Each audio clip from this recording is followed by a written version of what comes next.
Welcome to Gender Affirming Care 101. Hello, my name is Carla and I use she, her pronouns. If you happen to be a healthcare worker or a mental health professional who is licensed in the state of New Mexico who may encounter transgender or gender diverse patients in your practice, then this video is for you. I'm just going to be going over a very brief overview of gender affirming care, what it is, why it's important, and how we can apply it to our practice. So to get started, I'm just going to go over a few statistics. Transgender people make up about 1% of the entire US population. In New Mexico, this means that that's about 4.8 thousand youth and 6.9 thousand adults who identify as transgender or gender diverse. In a survey by the Trevor Project in New Mexico in 2024, 44% of transgender people seriously considered suicide and 16% attempted suicide.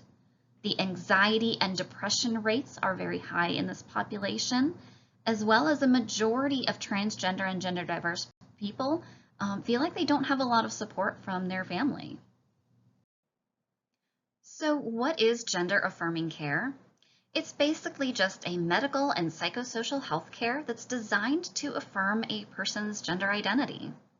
According to the Reproductive and Gender Affirming Healthcare Freedom Act that was passed in New Mexico in 2023, it's defined like this. Gender affirming healthcare means psychological, behavioral, surgical, pharmaceutical, and medical care, services, and supplies provided to support a person's gender identity. Let's talk about shield laws. In New Mexico, there are laws that prohibit public bodies or individuals from interfering with access to reproductive or gender affirming health care in New Mexico. So gender affirming health care is considered a protected healthcare activity. These shield laws protect against out-of-state legal action, professional discipline, civil liability, and data and privacy violations. So what this means is that despite everything that's going on in our nation currently and our current administration, it is still safe to practice gender affirming care in New Mexico. So when you're working with transgender patients, it's important to understand there's different types of transitions that they may be going through. If you happen to be working with young children, they're just going to be doing the social transition. That is trying on new names and pronouns and maybe trying different clothes and hairstyles. As they move into puberty, that's where the puberty blockers come in, and that just delays puberty. That gives them time to help them figure out their gender identity. When they're an adult, they can choose gender affirming hormone therapy, which is estrogen or testosterone, which helps to change the body in subtle ways to help it match their gender identity. Another type of transition is the surgical transition.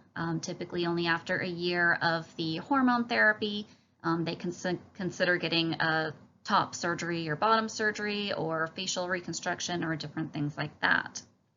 Another type of transition is the legal transition. This can include changing your name and pronouns on things like birth certificates, school records, and ID cards, driver's license, things like that. Why is gender affirming care so important?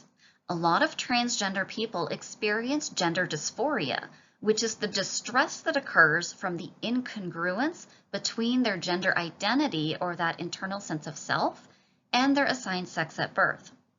As I mentioned previously, they also experience higher rates of other mental health conditions such as depression and anxiety, as well as a lot of suicidal ideation. So it has been found that gender affirming care greatly improves the mental health and overall well-being of gender diverse, transgender, and non-binary children and adolescents. It has been found that it is medically necessary, it is safe, and it is life-saving. And now that you know just a little bit more about what gender affirming care is and why it's so important, now let's take a look at how we can apply this and how we can create an affirming practice. The first thing is to respect name and pronouns. When someone tells you who they are, believe them. If you happen to slip up and accidentally say the wrong name or wrong pronouns, that's okay. Just correct yourself and move on. You don't need to make a big deal out of it. Another thing is normalize using inclusive language. This could potentially look like, making sure that you share your pronouns, not just with those that you assume are transgender, but with anyone that you encounter. It can also look like not using sir or ma'am. Maybe instead you just say, excuse me, or yes, please, or no, thank you. Or just use their name if you happen to know it. Another thing is updating the intake forms and policies to make sure that they are inclusive of transgender people. Make sure there are places to, for the patient to write in their preferred name if it's different from their legal name, as well as their pronouns beyond the typical binary of male and female. Another thing is to design or decorate your office space to be LGBTQ affirming. So this could look like, maybe displaying a little flag somewhere, or, making sure that the photos on the wall are representative of different diverse, marginalized populations. Things like that. Also displaying non-discrimination signs, like if you have a safe zone sign or your non-discrimination policy, making sure that that is posted where your patients can see that. Another thing is if you're able to have a gender-neutral restroom, that can be a very affirming way of welcoming in those gender-diverse patients that you may have. And finally, another thing is just following the client or the patient's lead. Don't make assumptions about who you think they are or why they may be seeking services. So just let them lead that and approach it with curiosity.